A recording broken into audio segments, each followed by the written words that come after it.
Hello, this is a quick video to show you how to create a MED3 within SystmOne, sign it digitally using Adobe and get it to the patient using products like accuRx.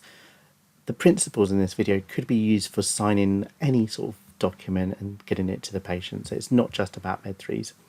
Anyway, here we go. So let's create a MED3. So let's say stress from being a test patient forever, because this is our test patient Golden Phoenix, and let's give her a couple of weeks. So the first step is you need to think about printer settings. So when you click on printer settings, you've got to choose an option that is print to PDF. You should have such an option by default in the latest Windows 10, but if you don't, you need to firstly create an option that allows you to print to PDF as a printer option. So you select it, then you go to OK and print, and this prints the MED3 to a PDF file name that you create. Now, I tend to use as a file name MED3, and I put the patient's name. This is all just so you don't make errors later on with the wrong patient and the wrong file. And then I tend to put the date that I've created the document, so when the MED3 was created. That's what I tend to do. Now here I'm saving it to desktop. There is a reason why I'm sending it to desktop, and that's for the purpose of this video. It makes it quicker. In your real situation, you need to think carefully about where you're saving it, because if it is on the desktop, that may be on your local drive that's not so secure, and you need to remember to delete it afterwards. You may prefer to save it on a shared drive, on a shared folder, and that could be better for you. But here we go. So I'm going to minimize that, and there you can see it on my desktop, and I'm opening it up with Adobe, and you can see that it's the wrong way around. We need to rotate it, and you can do that by right clicking on your mouse and clicking rotate clockwise. So hey, there it's done, and we need to sign it. So if you look at your toolbar in Adobe, there's this sort of fountain pen type icon, which if you have, it says sign document. So if you click on that, the first time you do this, you need to create your signature. So if we click on add signature, and you've got the option of either typing your name, you've got this image option on the right where you can upload a file if you have a digital signature or image scanned in. But what I think most people use is the draw function. So you can draw your signature using your mouse. So I'm clicking with your mouse button. Now I'm just going to create something a bit abstract for this video. So there you go. And you can see that that signature is now where my mouse is, and I'm just going to click and place it then in the box with Dr. Signature, and we're all done. And if we go back to the save icon, I now save the file on top of the original icon. Oh, sorry, on top of the original file. So here we go. It's asking me, do you want to replace it? And I'm saying yes. Let's save on top of it, and we're done. If you go back to the sign option, you can now see that it's stored that signature as a default. So the next time you do this, it's a lot quicker because you don't have to draw your signature each time. Okay, so we can close Adobe, and let's go back into SystmOne. So what I do is I keep the original MED3 that was generated by that process, but I actually upload the new signed MED3 in addition, so you've got both versions.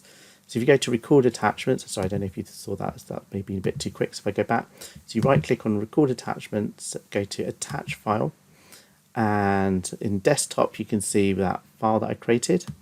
So I'm clicking on that, and then I tend to put a comment in. Now you don't have to, you can just click OK, but if you go to presets, you might want to create a preset that just shows what you've done. So I've created one that says MED3 digitally signed and sent to patient via accuRx. So that's been set up as a preset.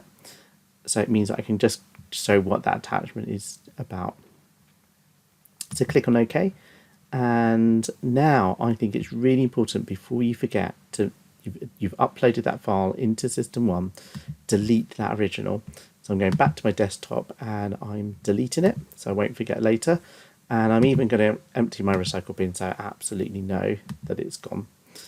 So there we have it, and it is now in the record. And if your patient had full online record access, maybe with the Airmid app, that potentially is all you need to do, because you can send them a text message or tell them they can now download it from their Airmid app.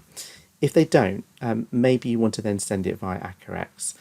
So if we open up the accuRx toolbar and we go for the message option, so now in our practice, we've created template messages to make it even easier. So we have a template created on accuRx. So if you click on the templates, we have one that says MED3 certificate issued to patient. And we've just put a brief message saying, please access your MED3 certificate using the link below. And we've put them a link to a government website that just tells them a bit more about fit notes. So if you click on here, the attach option, it gives you from desktop or SystmOne. Now, if you had kept that file on the desktop, you might have been able to find it from that way, but I tend to do it this way around. I've put it into SystmOne in the patient's record, and then I choose the option from SystmOne. And if we look at the list, it shows all the ones that we've documents in the patient's record that you can access. So this is why it makes it helpful to call the file name with the date. So I can click on this one because I know that's the correct one. MED3 Golden Phoenix, 1st of November 2020. I click done. And if we just move this up a bit, we click on send and save. And it's asking me to confirm the details of this patient matches the information. Again, I feel more comfortable because the file names have been put with the patient's name and the date, so less likelihood I accidentally put the wrong medical certificate for the wrong patient. And if you follow this process of obviously deleting as you go along, that should reduce the risk even further. And so it's done. It's sent across to that patient with that link. And even if the patient doesn't get it, there's a problem. You've got both the signed version and the non-signed version in the record. So if you look here, you can see both of them. So we go back here and we view the image. This is the original that was created by, and then if we look at the Adobe, the attachment, you can see the signed one as well. So it just means that all the options are there in case the patient has to be resent it in the future, or that they can access it from their online full record access. I hope this video was helpful. And remember that this principle can be used just generally with any other document you want to sign and send to the patient. It's not just about MED3s.